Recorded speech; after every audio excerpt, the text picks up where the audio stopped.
নমস্কার সকলকে। গার্গিস ডায়েরি এই ছোট্ট ইউটিউব চ্যানেলটায় আপনাদের সকলকে জানাই স্বাগত।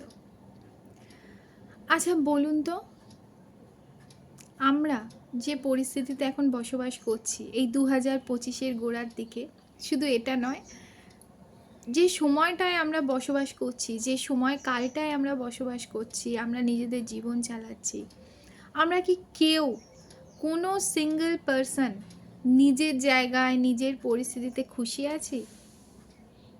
নেই। কেউ কোনো সময় কখনো কোনো জায়গাতে তার নিজের জায়গায় কেউ বলতে পারবে না আমি ভীষণ রকম খুশি আছি। যদি সে বলে, সে মিথ্যে কথা বলছে।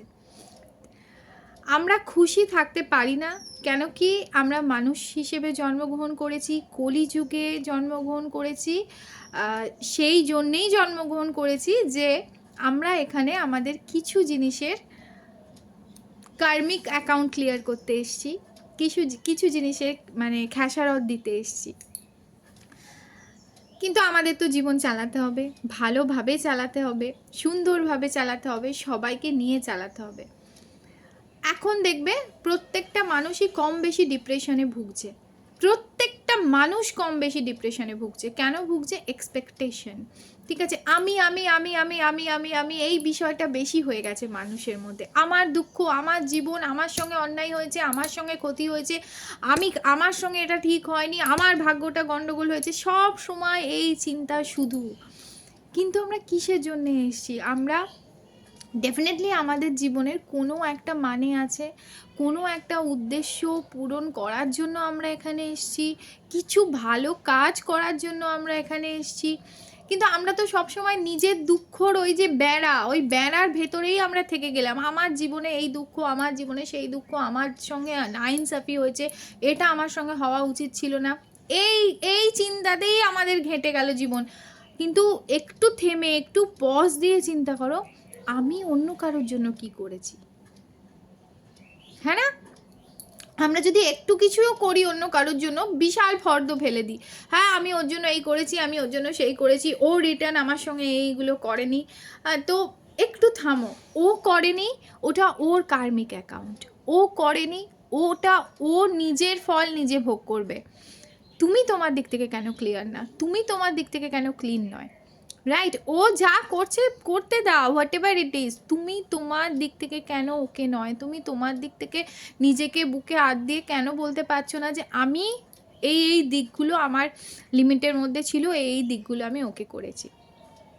এবার আসি উদাহরণে। তোমরা অনেকেই জেনে থাকবে বা নাও জেনে থাকতে পারো, ছোট্ট মানুষ তো আমি। সেটা হচ্ছে আমার একটা ছোট্ট স্মল বিজনেস আছে আমার বাড়ি থেকে, আমার গার্মেন্টস বিজনেস। মেয়েদের যাবতীয় জিনিস সেখানে পাওয়া যায়। আমি লাইভও করি, ভিডিও করেও পোস্ট করি ফেসবুকে। তো একটা ছোট্ট বিজনেস আছে, একটা ছোট্ট শপ আছে যেটা আমি খুলে বসি। তো আমার দোকানটা যেহেতু আমার বাড়ির নিচেতেই, তো মানে এই পাড়ার অনেকেই আমার কাছে আসে, অনেক বৌদিরা, অনেক দিদিরা, হ্যাঁ, অনেক মহিলারাই আসে, এসে আমার সঙ্গে কথা বলে, গল্প করে। জিনিস হয়তো মানে নিচ্ছে না সেই সময়, বাট আসে, সেই দোকান খুলেছো, কি নতুন এনেছো দেখি, কি কুর্তি এনেছো দেখি, জিজ্ঞেস করে, কথা বলে, কি ব্লাউজ এনেছো দেখি। তো অনেকেই এসে আমার সঙ্গে এই যে বসে, এই যে 8 ঘন্টা 40 মিনিট কথা বলে। আর আমার মনে হয় আমি সেই জায়গাটা তৈরি করতে পেরেছি, বা আমি ব্লেসড যে মানুষ সেই বিশ্বাস করে আমাকে তার কথা, তার যন্ত্রণার কথা, তার দুঃখের কথা এসে বলে। হ্যাঁ, মানে সেই জায়গাটা আমার কাছে আছে যে আমি তার কথাটা ডেফিনেটলি 5 কান করি না, বা ডেফিনেটলি তার প্রবলেমটা শুনে আমি জেনুইনলি তাকে আমার সেই সময় আমার বুদ্ধিতে যেটা মনে হয় যে বললে ওর ভালো হবে, আমি সেটা করার চেষ্টা করি। এত বছরে বিয়ের পর থেকে আমি ব্লেসড যে আমি সেই জায়গাটা এসেছি যে মানুষজন এসে তার কষ্টগুলোর কথাগুলো আমাদের বলে। ঠিক আছে, ন্যাচারালি দেখবে কোনো মেয়ে তার জীবনের কোনো কষ্ট, কোনো হাজব্যান্ড রিলেটেড কোনো কষ্ট, শ্বশুরবাড়ি রিলেটেড কোনো কষ্ট ফট করে আরেকটা মেয়েকে বলতে যায় না, তার বাপের বাড়ি ছাড়া। হ্যাঁ, কিন্তু সেই জায়গাটা আমি পেয়েছি, এর জন্য আমি ধন্য যে মানুষ আমাকে বিশ্বাস করে তার কষ্টটা শেয়ার করে। এবার আমি যদি সেখানে উত্তর দিই, বাহ তোমার হাজব্যান্ড এরকম করে তোমার সঙ্গে, আমার হাজব্যান্ড তো আমার সঙ্গে গলা তুলে কথাই বলেনি, এই সেই, এই কথাগুলো আমি কেনই বলবো? হতে পারে আমার হাজব্যান্ড খুব ভালো, হতে পারে তোমার হাজব্যান্ড খুব ভালো, তোমাকে কেউ তার দুঃখের কথা বলছে, তখন তুমি তোমার সুখারা, তোমার আনন্দ কেন তাকে বলতে যাবে? তুমি যে ব্লেসড কেন তাকে বলতে যাবে? তখন তো তোমাকে তার পিঠ থাপথাপানো উচিত, তাকে কনসোল করা উচিত যে চিন্তা করো না, ঠিক হয়ে যাবে। তুমি এক কাজ করো, তোমার হাজব্যান্ডকে ডেকে একটু বোঝাও, একটু সফটলি বলো, চেঁচামেচি অশান্তি চিৎকার না করে একটু বলে বোঝাও যে দেখো তুমি যে বিহেভগুলো করছো এগুলো আমার উপর তো এফেক্ট করছে, বলো আমি তো তোমার ভরসা দিয়ে এসে সংসার করছি, তুমি যদি আমার সঙ্গে এরকম করো আমার তাহলে কি হবে বলো। একটু সফটলি হাজব্যান্ডকে বোঝাও, এইভাবে চলো। একটা দিদি জানো, এটা আমি রিয়েল উদাহরণ দিচ্ছি শোনো। একটা দিদি আমাকে একদিন, আমার খুব মানে ধাক্কা লেগেছিল ওটা শুনে, আমাকে বলল যে আমি বাপের বাড়ি থেকে এলাম। তো বললো তুমি বাপের বাড়ি থেকে এলে? এলাম হ্যাঁ হ্যাঁ। তো বললাম তুমি কবে যাবে, গেছিলে? একটা তো উল্টে কোশ্চেন মানুষকে করতে হয় ভদ্রতার খাতিরে।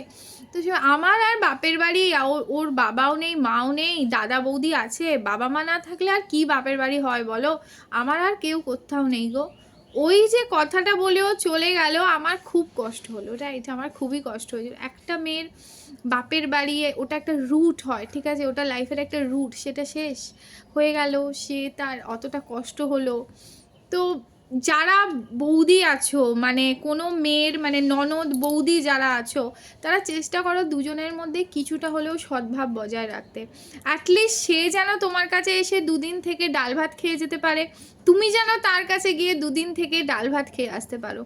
দিনের শেষে তোমার হাজব্যান্ডের যদি কখনো কোনো বিপদ হয় না, তার বোন এসে ছুটে তার পাশে দাঁড়াবে, আগে তার বোন এসে ছুটে তার পাশে দাঁড়াবে। আর বোনেরও সেই মানসিকতা রাখো যে ওটা আমার নিজের দাদা, ওটা আমার নিজের ভাই। বোনও সেই মানসিকতা রাখো, আর দাদা বা ভাইও সেই মানসিকতা রাখো ওটা আমার বোন, তার বিয়ে হয়ে চলে গেছে, ইটস ওকে, কিন্তু আমার কিছু কর্তব্য থাকে, তার সঙ্গে সম্পর্কটা অ্যাটলিস্ট বজায় রাখো। হিংসাহিংসির জায়গায় যেও না, অ্যাটলিস্ট ভালো সম্পর্কটা বজায় রাখো, দুপক্ষ থেকেই ভালো সম্পর্কটা বজায় রাখো। বৌদিরও উচিত যে ননদের সঙ্গে সুসম্পর্কটা বজায় রাখার। এখন তোমরা বলবে আমি তো রাখি, ও রাখে না, তো ননদকে ডেকে বোঝাও, ননদকে বাড়িতে ডাকো। তোমার যদি ননদের কিছু বিহেভিয়ারে কিছুতে তোমার যদি মনে কষ্ট হয়ে থাকে, বা তুমি যদি বোঝো যে ও নেগেটিভ মানুষ একটা, যে কোনো নেগেটিভ পার্সনকে বসে কথা বললে, বোঝালে, জানো তো পুরোটা না হলেও 70%ও শেষ হবে তার নেগেটিভিটি।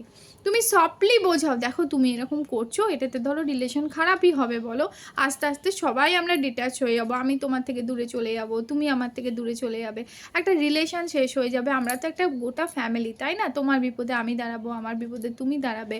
কিন্তু এরকম তুমিই যদি বিপদ ডেকে আনো বা তুমিই যদি অশান্তি ক্রিয়েট করো, তাহলে কি করে হয় বলো? বুঝিয়ে বুঝিয়ে কথা বললে দেখবে সব সমস্যার পুরোটা না হলেও 70% হলেও ঠিক হবে।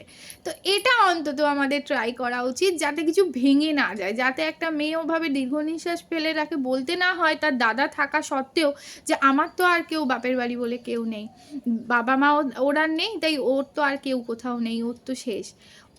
এই জিনিসটা যেন না আসে, রাইট?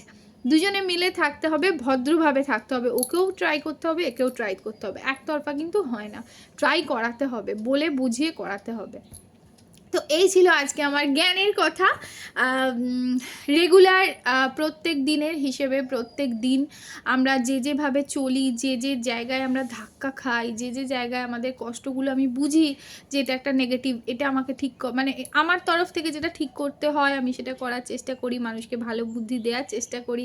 তো সেই নেই আমার ভিডিওগুলো থাকে। যদি ভালো লাগে একটু পাশে থেকেও সাবস্ক্রাইব করে দিও, লাইক করে দিও, কমেন্ট করে দিও, কে কোথা থেকে দেখছো একটু বলে দিও। আমি আছি বর্ধমানের গাংপুর থেকে। টাটা।